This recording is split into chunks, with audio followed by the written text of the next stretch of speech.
Welcome to Season 8 of Village's Vitality Life, Seniors Life Unscripted.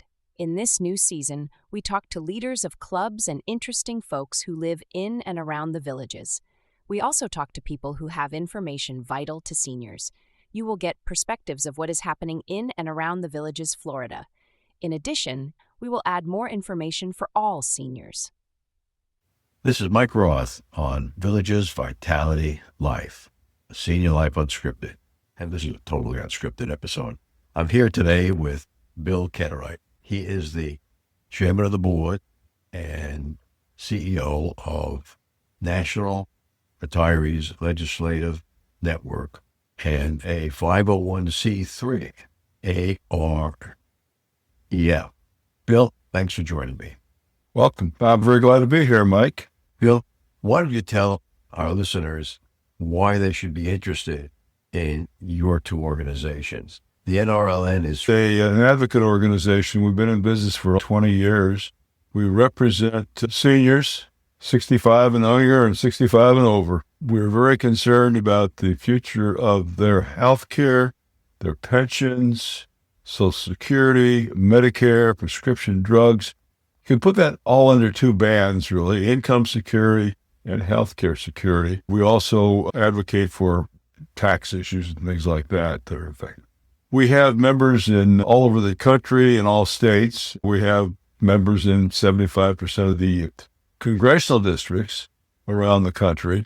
We're an umbrella organization. We have chapters in states and with small company retirees, and we have large corporations like AT&T and others too. So, Bill, you have a chapter here in the Villages run by Jim Bodner, who's been on our podcast.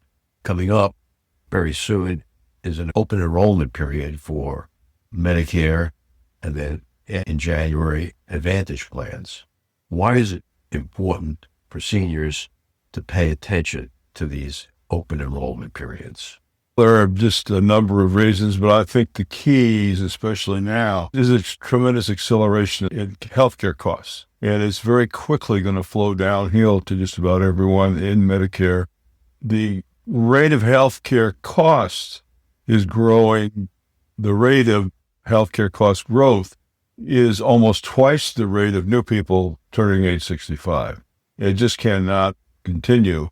We are really threatened by Medicare funding of Medicare and Social Security, and we're right in the middle of discussions with that in Washington with the legislators. We ask our members through action alerts to write their members of Congress, and we're very nonpartisan. We're not concerned about whether you're a Republican or a Democrat. We're concerned about whether retirees are getting their just due, if you will, in Washington, D.C. And today there's just too much rhetoric, too many politicians after each other for the wrong reasons, and they're not paying attention to the important things like funding Medicare, funding Social Security, taking care of the things that not only we care about, some of us may not because we're okay ourselves. So, Bill, what happens to Social Security in a couple of years when the actuaries say funds run out? Yeah, in the last 20 years, what's happened is they have not funded Social Security adequately. Knowing that seniors were growing older, and Mike and I, as we've put down a couple of podcasts here today, know that by 2050, there will be 100 million people over age 65, almost 1/4 of our population. Assets for Social Security in reserves were 400% of the required amount 10 and 15 years ago. Today, they're telling us by 2032, there will be no reserves, meaning that it'll be pay as you go. There will be a 22% cut in Social Security payments for everyone, and it'll be pay as you go, which means that premiums that come in are going out the back door every month. So if you're a senior who's getting Social Security, you're only going to get a check for 78% of what you were supposed to get. Yeah, that's true. Very true. Now, your organization is fighting for the rights of seniors. Let's tell our listeners how they can join the national organization. It's very simple. Sure. Just go to nrln.org and you can sign up to become a member. And how much does it cost to become an annual member? We don't have a due structure. We're supported entirely by contributions from all of our members. So you pay what you can afford to pay. That's exactly true. So we have a recommended amount. We recommend $35, but we say, or whatever you can afford. So if someone can only afford $5, you'll take $5. Good enough, yeah. If they feel like they want to pay $100, you'll take $100. Absolutely, and especially with all that we have to do coming up. Okay. And you have lobbyists in Washington, D.C. that gain access for you and your people to the congressmen and other lawmakers to get the agenda for seniors? Yeah, we do this two ways. I have an executive director who was an attorney, past member on the Hill, her children are in great shape going to school, and so she's working for us, doing a great job. Allison Parker is her name. We have a fellow, Michael Calabrese, who was a Harvard graduate, Stanford Law graduate. He's doing a lot of things for us, most of it on a voluntary basis. In addition to that, we have all of our members across the country who participate through action alerts. We actually send them a definition of a particular problem we need help with. We give them a letter that they can send automatically, very easy, by just pushing the button to their congressman. So this is a really important point. Most of us seniors don't have the address of their congressman or senator or the president of the United States, for that matter. And your site has an action alert system where you can take an action alert that was pre-written, modify it the way you'd like, and send it directly to your representatives. In fact, when you enter your zip code, up pops the picture of your two senators and your representative. So this is a tremendous convenience for us seniors to be able to communicate openly with our representatives. This is an important part of the democratic process. If we sit back and don't do anything, we're definitely going to take that 22% cut in pay for seniors, our Social Security. Yeah. Now, you guys have looked at the state of the Medicare program. How long will it be before that program runs out of money?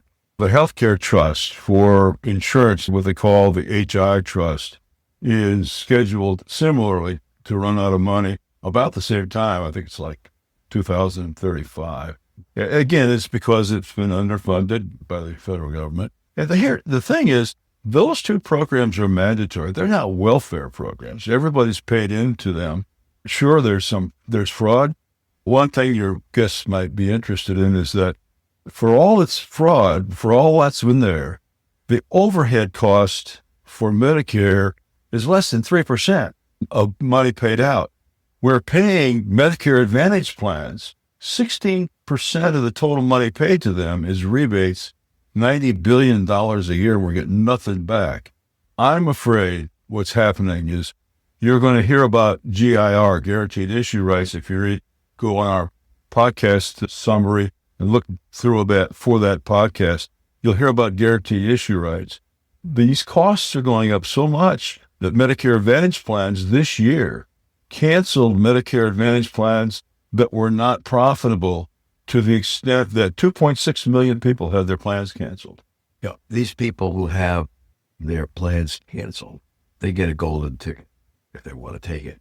And then they can go back to traditional Medicare, or they can go to a different Advantage plan as if they were age 65 with no medical conditions, regardless of their actual medical conditions. That's if they get that golden ticket. Yeah. The issue that we're faced with here, folks, is that insurance companies are obligated by federal statute to notify those whose plans are canceled or non-renewed. We won't go into a lot of details of that. But if you don't get that golden ticket, and it's happening across the board. You have to ask for it.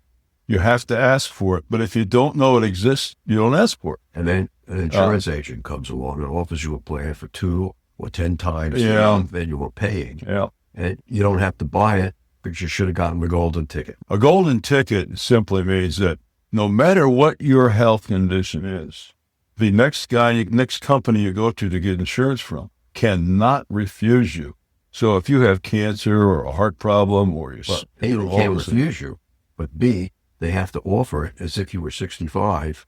yeah, they cannot offer you more than they offer anyone else for that charge for anyone else for that plan. It's so important because if not, then you can be uncovered because you might not be accepted by a successor company. So that's such a big issue. We're going to be in Washington this fall and then again in January on that issue.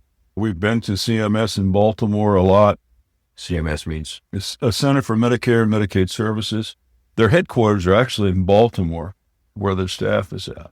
That's important. And Bill and I have recorded a number of podcasts on these senior issues, and you're more than welcome to listen to them. The easiest way to listen to them is to go to AREF podcast.org. And that will take you directly to the site where the podcast is. You can listen on your iPhone, you can listen on your Amazon speaker, you can listen on your PC, your tablet. But these are very important podcasts that Bill and I have been recording and will record some more on to give seniors information about what they need to be aware of and what's happening, okay? And we're not going to spend a lot of time on the solutions today, but Bill, why don't you give our listeners just a brief idea of a couple of the solutions to the funding of Medicare and Social Security? Yeah. First off, we don't believe in a taxation of wealth sharing and that situation where if you've earned equity over your lifetime and putting your money at risk, some people will tax that. We do not support that. But we have not examined that in depth because maybe we dismiss it up front, so maybe we should. But so far, we have not done that. There are a number of solutions proposed. Some people would have you work until you're 70 and then collect your eligibility, push your eligibility out beyond where it's at now. We do not support that for two reasons. It's simply stated, how are you going to have to ask people to wait 2 more years before they get what they have to live on? But that's really up to them. They look at the payouts. That's if you right. retire at 62, you get much less than if you hang around to 70. That's correct. Okay, so that's not the issue. But there are issues about Funding. The amount of money, okay, that we paid in was stopped at a certain level of income. And today it's $184,500. Money earned after that is not taxed at all. What is your organization's Absolutely. position? We support removing that cap, which means if you make $2 million a year, you're going to pay just the same percentage as somebody else who's making $50,000 a year. And the result of that will be that that will cover 70% of the funding required to restore Medicare Social Security so that it will last out through the year 2060. That's I think, a viable solution, combined with, of course, they're attacking Medicare fraud. But believe me, don't believe all this baloney about Medicare fraud is bigger than God, because when they clean all that up, it's still going to be in real trouble because Congress kicked the can down the road too far, too many years. Okay, so that's one solution to get 75% of the way there, right? To fill the gap. Okay. Bill, let's take a break here and listen to an Alzheimer's tip from Dr. Craig Curtis. We now know that Alzheimer's disease starts about 20 years before the symptoms, with the buildup of a toxic protein called amyloid. And so scientists have been on a quest to remove amyloid to see how it affects the disease. The medicine that was recently FDA approved to slow down symptoms in people with Alzheimer's disease memory problems works by removing this substance called amyloid out of the brain. And now we're attempting to use those medicines to actually remove amyloid before someone develops symptoms of Alzheimer's disease, such as memory loss and forgetfulness. So that's in that 20-year period before the disease is obvious? That's right. Scientists now call it Alzheimer's pathologic change versus Alzheimer's disease. And we're saving the term Alzheimer's disease for when someone is actually experiencing symptoms due to Alzheimer's disease. With over 20 years of experience studying brain health, Dr. Curtis's goal is to educate the Villages community on how to live a longer, healthier life. To learn more, visit his website, craigcurtismd.com, or call 352-500-5252 to attend a free seminar. I'm back with Bill Kadereit. Bill, what is another suggestion that your organization has for our legal representatives to bridge the rest of the gap? Certainly they can look at where they're spending their money. They shouldn't be giving insurance companies $100 billion a year for rebates for nothing. So if that stopped immediately, what percentage of the shortfall would that? Let me think. Yeah, let me think. Oh, the last budget last year, the big budget as they call it, great budget, resulted in a $3.4 trillion increase in the deficit. That's fine. There are a lot of things in there that are very needed to pump the economy and run the country. But $1.2 trillion of the $3.4 trillion deficit increase comes from those rebates to insurance companies. So you mentioned that 40% of the deficit increase. So Bill, if we stop the rebates to insurance companies, so seniors on an Advantage plan can get a free gym membership, golf club membership, or free over-the-counter drugs, what would that do to the deficit? Social Security and Medicare. The total amount of that would certainly, if it's going to increase the deficit by $1.2 trillion, that would be enough money to take care of the rest of the. So we would be. But let me say something though. I think it's important for people to know. We do not say that like extra benefits and so forth for Medicare Advantage plans. We think they just need to be equalized. We think that that can be done within the budget so that nobody loses what they have, but that what we do is tell CMS to go after the cost. It's the cost out there that is gnawing away at this country. My belief is that our children and our grandchildren, for certainly, and our great-grandchildren, are going to have one heck of a time producing any serviceable income, after-tax income, to survive how much into their earnings insurance costs is going to make. Today, it's almost pushing $2,000 a month in some areas of the country. Is it cost the medical services themselves today, or is it the giving away money, public money, private insurance companies? It's both. It's both. No, Let's talk a minute about a popular topic. Drugs. We see all these new drugs advertised by drug companies on television. When I asked my doctor about it, he says, Mike, each one of those drugs could cost you $500 to $1,000 a month if you need it. And I say, gee, why don't we stop drug companies from advertising on TV? Oh, we're giving a subsidy indirectly to television stations, radio stations. Okay, it doesn't make sense. So I think there's a lot of things that your organization could help us as seniors and the country to make sense. Yeah, it's a funny thing you said. I know the chairman of, and I know Mark Cuban has this cost plus drug company. And I don't know how they can compete, but it does. By the way, I've emailed Mark Cuban. We've exchanged emails on the subject, and I've met his CEO today. They have a factory in Dallas, which is where I live. I live in a suburb of Dallas. Yeah, Mark Cuban won't remember. You're not going to take him out to dinner. No. So anyhow, what's happening here is I don't understand how they're going to compete, because the insurance companies are the bait, of course, the biggest bait out there to get people into Medicare Advantage is to pay that premium on your prescription drug program. So if the government is paying premium rebates to insurance companies that are using it to pay the premium on drugs and paying zero on tier 1 drugs, how's a guy going to get in there and compete? So I don't know how that's going to work out. I don't know that much about the cost of drugs. There's an important issue, though, to think of.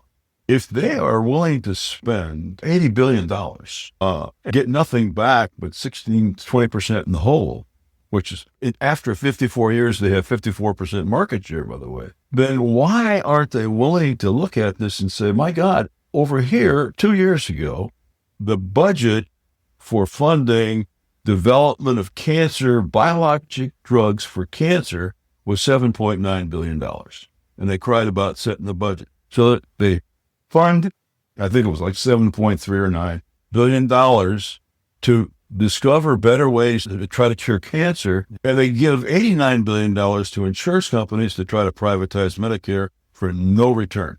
And it comes out of the taxpayer's pocket. It's just amazing. And I think our listeners deserve to hear more. And again, let's repeat where they can get more information, Bill, from your website is...